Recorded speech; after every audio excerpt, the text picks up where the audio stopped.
સુરતમાં સુપ્રખ્યાત એવી જે ધારુકાવાલા કોલેજ છે એના આચાર્ય ડૉક્ટર દિલીપભાઈ વરસાણી સાહેબ, જેઓ અમારા ખાસ વડીલ અને માર્ગદર્શક પણ છે. આ ઉપરાંત અન્ય જેટલા પણ મહાનુભાવો સ્ટેજ ઉપર બિરાજમાન છે એ તમામ, અને આ હોલની અંદર જેટલા પણ મહાનુભાવો, પ્રબુદ્ધ નાગરિકો, સેવાકીય સંગઠનમાંથી પધારેલા મહેમાનો અને સમાજના લોકો, હું ખૂબ ગૌરવ અનુભવું છું મારી જાતને આજે આપ સર્વેની વચ્ચે જોઈને.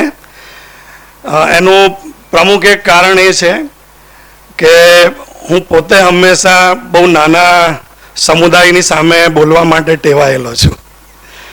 એટલે અમારા વર્ગખંડમાં વિદ્યાર્થીઓની સંખ્યા આટલી મોટી હોતી નથી, અને આટલા બધા લોકોની સામે જ્યારે બોલવું હોય ત્યારે થોડીક કઠણાઈ હોય એવું મને વ્યક્તિગત રીતે લાગે છે.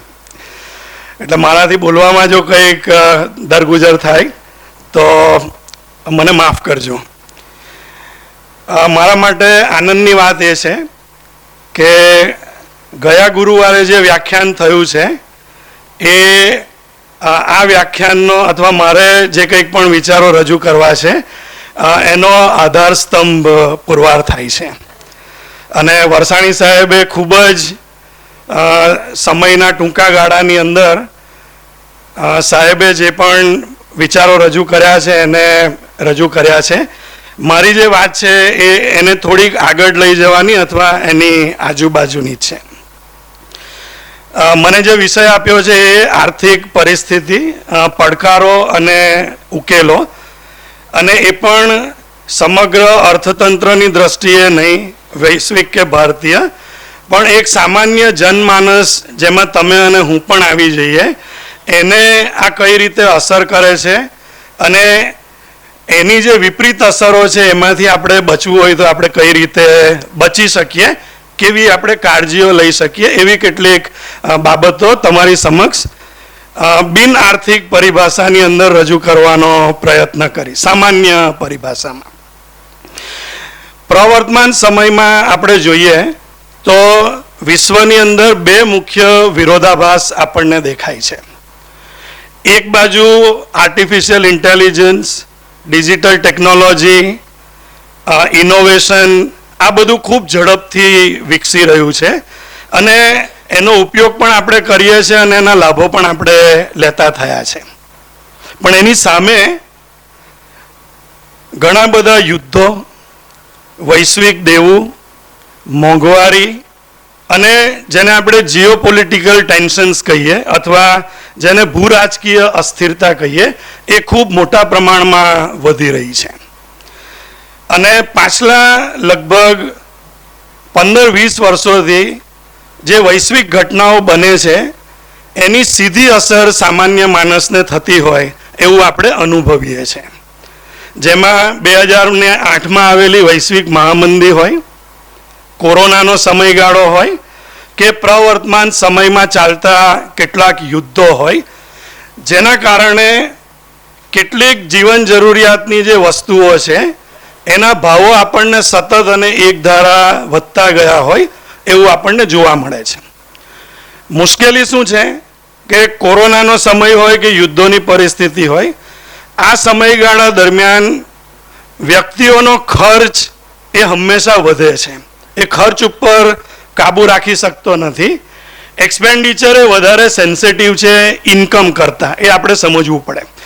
આવક જેટલી ઝડપથી વધવી જોઈએ એટલી ઝડપથી વધતી નથી, અને આ અસામાન્ય સંજોગોની અંદર ખર્ચ એ કેટલીક વખત અસામાન્ય પ્રમાણની અંદર વધે છે, અને આ આવક અને ખર્ચ વચ્ચેની જે ખાઈ છે, જે અસમાનતા છે, એના પ્રમાણમાં હંમેશા વધારો કરે છે. એટલે સામાન્ય જનમાનસ માટે અર્થશાસ્ત્ર એ નથી કે જીડીપીમાં કેટલો વધારો થયો, સ્ટોક માર્કેટમાં શું થયું, ઇન્ટરનેશનલ ટ્રેડમાં શું થાય છે. આ બધું સામાન્ય માણસ માટે એટલું મહત્વનું નથી. હું એવું માનું છું કે તમારા ને મારા માટે અર્થશાસ્ત્ર શું છે તો કે મહિનાના અંત સુધી આપણે ઘરનો ખર્ચ ચલાવી શકીએ છીએ કે કેમ, બાળકોને સારું શિક્ષણ આપી શકીએ છીએ કે કેમ, બીમારી આવે ત્યારે સારવાર કરાવી શકીએ છીએ કે કેમ, ભવિષ્ય માટે થોડી બચત કરી શકીએ છીએ કે કેમ, અને વૃદ્ધાવસ્થાની અંદર આપણે આર્થિક સુરક્ષા મેળવી શકીએ છીએ કે કેમ. કોઈ પણ સામાન્ય માણસ માટે આ અર્થશાસ્ત્ર છે અને બીજા અર્થશાસ્ત્રથી થોડુંક અલગ રીતે જોવું જરૂરી છે. એટલા માટે કોઈ પણ અર્થતંત્રનું સાચું મૂલ્યાંકન એ માણસના જીવન ઉપરથી થવું જોઈએ, નહીં કે જીડીપી, ઇન્ફ્રાસ્ટ્રક્ચર, સ્ટોક માર્કેટ અને આ બધી બાબતો ઉપર. એટલે પ્રવર્તમાન સમયમાં સામાન્ય માણસની વર્તમાન આર્થિક સ્થિતિ કેવી છે એ મોટે ભાગેના લોકો, એમાં હું પણ અને તમે પણ, એ એક પ્રકારની આર્થિક દોડમાં આપણે જીવી રહ્યા છે. એની આવક વધી રહી છે, પણ એની સાથે સાથે મોંઘવારી પણ વધી રહી છે, શિક્ષણનો ખર્ચ વધી રહ્યો છે, આરોગ્યનો ખર્ચ વધી રહ્યો છે, ઘર અને વાહન વ્યવહારનો ખર્ચ પણ વધી રહ્યો છે. આના પરિણામે આપણે એવી સ્થિતિમાં છે કે પૈસા કમાઈએ છીએ પરંતુ સંપત્તિ ઊભી કરી શકતા નથી. એટલે ઘણા પરિવારોની સ્થિતિ એવી હોય છે કે મહિનાના અંતે એમની આવક અને એમનો ખર્ચ એ લગભગ સરખો થઈ જાય અથવા તો ખર્ચ આવક કરતાં વધી જાય. આ પરિસ્થિતિમાં સામાન્ય માણસ માટે મુખ્ય આર્થિક પડકારો કયા છે, તો મેં એને લગભગ 7 જેટલા પડકારો એને તારવવાનો પ્રયત્ન કર્યો છે અને એની સામે એના 7 સૂચનો પણ કરવાનો પ્રયાસ કર્યો છે કે આપણે આ બધી બાબતોને કઈ રીતે હેન્ડલ કરી શકીએ અથવા ટેકલ કરી શકીએ. જે પહેલો પડકાર છે એ આવક અને ખર્ચ, આ બે વચ્ચેનું જે વધતું અંતર છે એને આપણે કઈ રીતે ઘટાડી શકીએ. આવક કરતાં ખર્ચ ખૂબ ઝડપથી વધી રહી છે. મેં કહ્યું તેમ કે શિક્ષણ, આરોગ્ય, ભાડું, ખોરાક, આ બધાનો ખર્ચ ખૂબ ઝડપથી વધે છે. અને વરસાણી સાહેબે શરૂઆતમાં સમજાવ્યું તેમ કે જો આપણી આવક એ ખૂબ ઝડપથી ન વધતી હોય, પણ માનો કે વાર્ષિક આવકમાં 8 થી 10% વધારો થાય અને એની સામે આ પેટ્રોલ ડીઝલના ભાવો અને એના પરિણામ સ્વરૂપે શાકભાજી, જીવન જરૂરિયાતની વસ્તુ, આ બધાના ભાવો જો 8-10% કરતાં વધારે વધ્યા હોય તો આપણી નાણાકીય આવક વધ્યા છતાં પણ આપણી વાસ્તવિક આવક ઘટશે, આપણે વધુ ગરીબ બનતા જઈશું. આનો ઉકેલ શું છે? તો આના ઉકેલમાં 3 બાબતો છે. આપણે ખર્ચનું આયોજન કરવું પડે, બજેટિંગ કરવું પડે અને બિનજરૂરી ખર્ચની અંદર ઘટાડો કરવો પડે. કેટલીક વખત બિનજરૂરી ખર્ચ દેખીતો નથી પણ ઇનડાયરેક્ટ પણ છે. દાખલા તરીકે આપણે જો ટ્રાફિક સિગ્નલ ઉપર ઊભા હોય અને આ ટ્રાફિક સિગ્નલ ઉપર આપણે આપણી ગાડી એટલી સેકન્ડ માટે શરૂ રાખીએ, તમે વરાછાથી યુનિવર્સિટી આવો અને 15 જો ટ્રાફિક સિગ્નલ આવતા હોય એમાં 7 સિગ્નલ ઉપર પણ જો તમે તમારી વ્હીકલ બંધ કરશો તો ઇનડાયરેક્ટ ફ્યુઅલનો ખર્ચ ઘટશે. અર્થશાસ્ત્ર એવું માને છે કે પ્રતિયોગિતા બહુ સારી છે, કોમ્પિટિશન ખૂબ સારી છે, કારણ કે એ એફિશિયન્સીની અંદર પરિણમે છે. પણ દરેક જગ્યા ઉપર પ્રતિયોગિતા સારી નથી. એનું શ્રેષ્ઠ ઉદાહરણ એ ટ્રાફિક સિગ્નલ છે. ટ્રાફિક સિગ્નલ ઉપર દરેક વાહન ચાલક જો પ્રતિયોગિતા કરીને બીજાથી આગળ નીકળવાનો પ્રયત્ન કરશે તો ત્યાં કેઓસ સર્જાશે, એમાં ફ્યુઅલનું વધારે કન્ઝમ્પશન થશે, એનાથી પર્યાવરણને પણ નુકસાન થશે અને વ્યક્તિગત ખર્ચમાં પણ વધારો થશે. તો કેટલીક સિવિક હેબિટ એ આપણે કેળવવાની જરૂર છે. મોટે ભાગેના લોકોની એક મુખ્ય સમસ્યા શું છે? એટલે આપણા જેવા લોકો, એમનો આવકનો સ્ત્રોત મુખ્યત્વે એક જ છે. એટલે ક્યાં તો એ નોકરી કરતા હોય, ક્યાં તો એ વ્યવસાય કરતા હોય, તો એક કરતાં વધારે આવકના સ્ત્રોતો ઉપર ધ્યાન આપતા નથી. હવે જો તમારી નોકરી ચાલી જાય કોઈક કારણના લીધે, મંદી આવી જાય અથવા તમે બીમાર પડો તો આ એક આવકનો સ્ત્રોત આપણા માટે ખૂબ મુશ્કેલ બને છે અને કેટલીક વખત આખા જીવનની જે બચત આપણે કરી છે એ તમામ બચતો પણ આપણે વાપરી નાખવાનો વારો આવે છે. એટલે અર્થશાસ્ત્રમાં અથવા સામાન્ય રીતે હું એવું સમજું છું કે એક આવક અથવા એક આવકનો સ્ત્રોત એ હંમેશા જોખમી રહ્યો છે. એક કરતાં વધારે આવકના સ્ત્રોત રાખો જો શક્ય હોય તો. 2 આવકના સ્ત્રોત જો બની શકતા હોય તો તમે કરી શકો. 2 કરતાં વધારે પણ કરી શકતા હોય તો એ પણ સારા છે.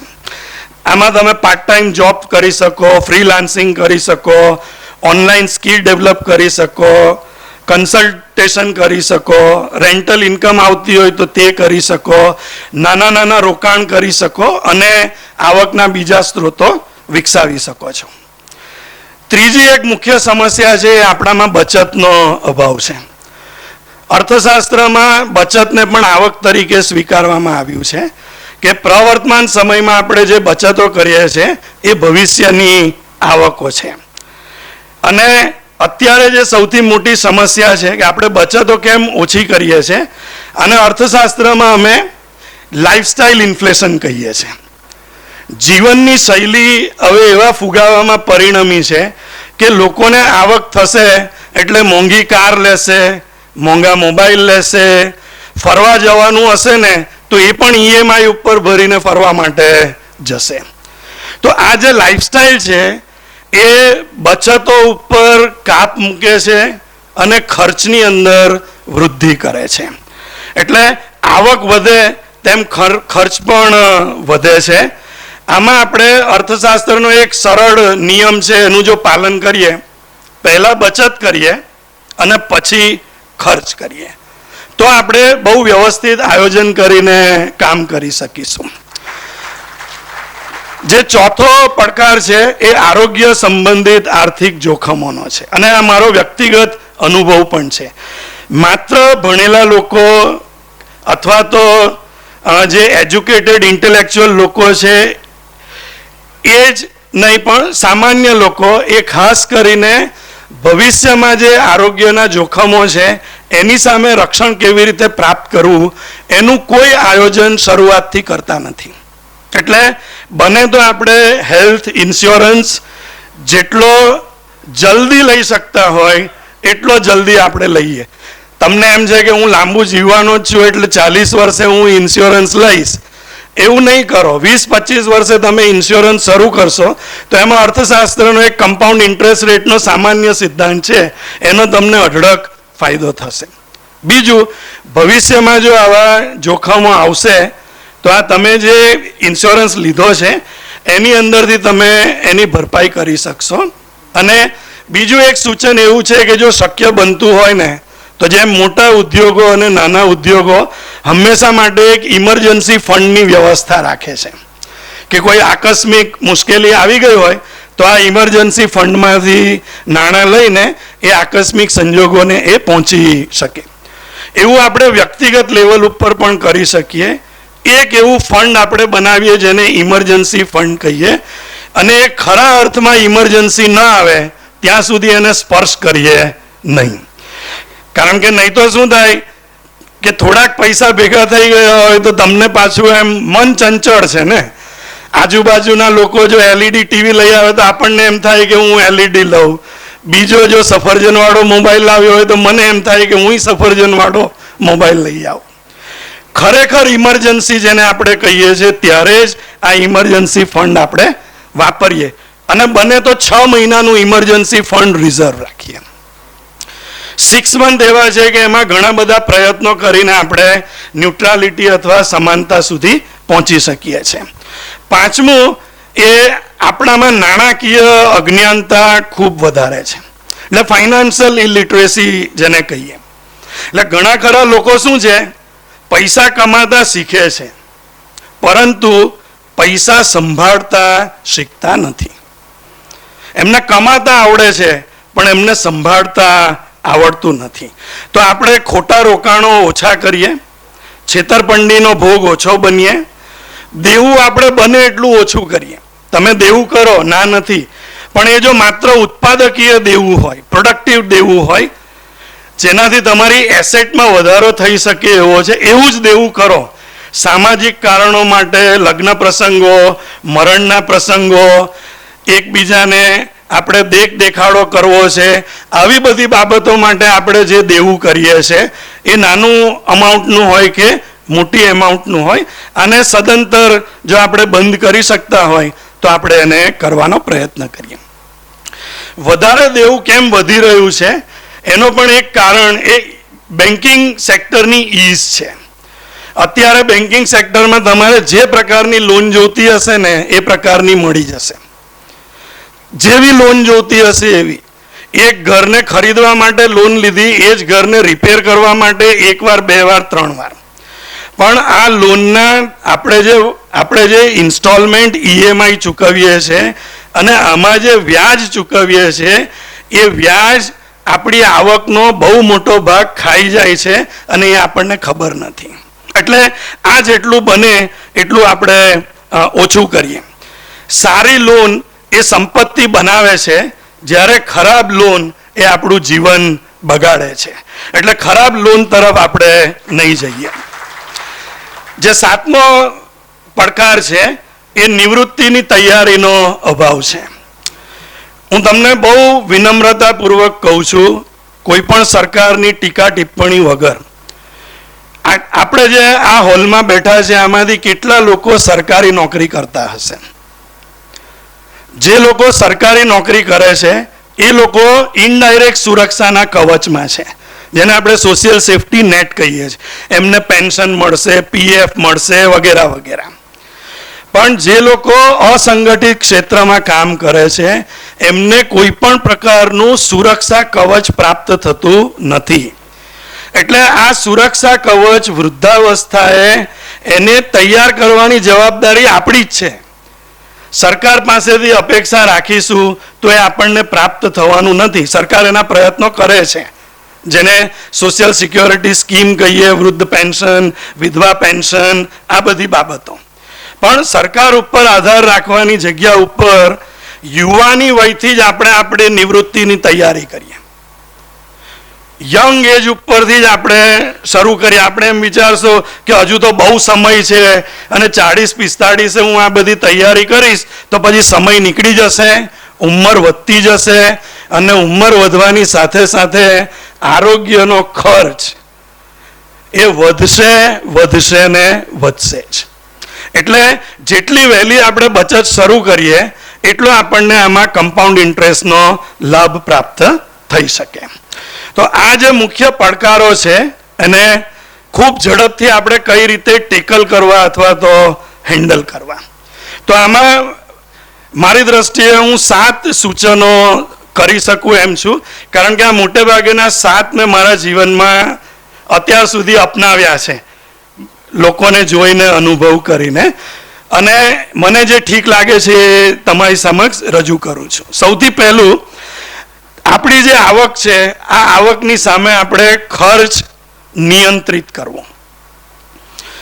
ધનવાન બનવાનો પ્રથમ નિયમ શું છે એ શું કહે છે? જો તમારે વેલ્ધી બનવું હોય ઇકોનોમિકલી, એનો ફર્સ્ટ રૂલ એવું કહે છે કે આવક વધારવી એ મહત્વની છે. ના, નથી, આવક વધારવી જ જોઈએ, પરંતુ ખર્ચ નિયંત્રિત કરવો એ એના કરતાં પણ વધારે મહત્વનો છે. તો આ આવક અને ખર્ચ વચ્ચેનો ગેપ ઓછો કરશે. બની શકે તો તમે 3 પ્રકારના ફંડ બનાવો. તમારા જીવનમાં બનાવી શકતા હોય તો 2 જ મિનિટ થશે એકદમ. 3 પ્રકારના તમે ફંડ બનાવી શકતા હોય તો. એક ઇમરજન્સી ફંડ, જે 6 મહિના જેટલું ચાલે. બીજું ઇન્સ્યોરન્સ પ્રોટેક્શન, જેમાં તમે હેલ્થ પ્રોટેક્શન અને ટર્મ ઇન્સ્યોરન્સ લઈ શકો. અને ઇન્વેસ્ટમેન્ટ ફંડ, જે આપણી લાંબા ગાળાની સંપત્તિ તરીકે ઉપયોગમાં આવી શકે. સૌથી અગત્યનું છે એ સતત નવી કુશળતાઓ આપણે શીખતા રહીએ. કારણ કે આર્ટિફિશિયલ ઇન્ટેલિજન્સના જમાનાની અંદર જ્યારે ઘણા બધા કામો ઓટોમેશન અને ટેકનોલોજી એ ડિસ્પ્લેસ કરવાની છે લેબરને, ત્યાં જો આપણે આપણી નવી ક્ષમતાઓમાં વધારો કરતા રહીશું તો આપણી નોકરી જશે, તો પણ આપણે આપણી સ્કિલને જો જાળવી રાખી હશે તો આપણે આવકો પ્રાપ્ત કરી શકીશું. આવકના સ્ત્રોત વધુ બનાવો. મેં કહ્યું તેમ, 1 આવક જોખમ છે, 2 આવક એ સુરક્ષા છે, જ્યારે 3 આવક એ આપણને સ્વતંત્રતાનો અહેસાસ કરાવે છે. દેવું ઓછું રાખો. ક્રેડિટ કાર્ડની જીવનશૈલી ન બનાવો. દેવું માત્ર સંપત્તિના સર્જન માટે જ લો, બીજા કોઈ કામ માટે નહીં લો. લાંબા ગાળે રોકાણ કરો. ઝડપી પૈસા કમાવાની લાલચથી દૂર રહો. સમય અને સંયમ એ સંપત્તિ બનાવવામાં ખૂબ મદદરૂપ થાય છે. જે વરસાણી સાહેબે કહ્યું એમ આપણે આપણા બાળકોને નાણાકીય શિક્ષણ આપીએ, એટલે માત્ર એને ડિગ્રીનું શિક્ષણ મળે એવું નહીં કરીએ, પણ નૈતિકતાથી પૈસા કેવી રીતે કમાવા એ એને શીખવાડીએ, બચત કેવી રીતે કરવી એ આપણે એને સમજાવીએ, અને રોકાણ કઈ રીતે કરવું એની પણ આપણે એમને પૂરેપૂરી સમજ આપીએ. આપણને સતત ભય એટલા માટે છે, એટલે જે નોકરી જવાનો ભય, બીમારી આવવાની, બાળકોના ભવિષ્યની કે વૃદ્ધાવસ્થાની જે ચિંતા છે તે.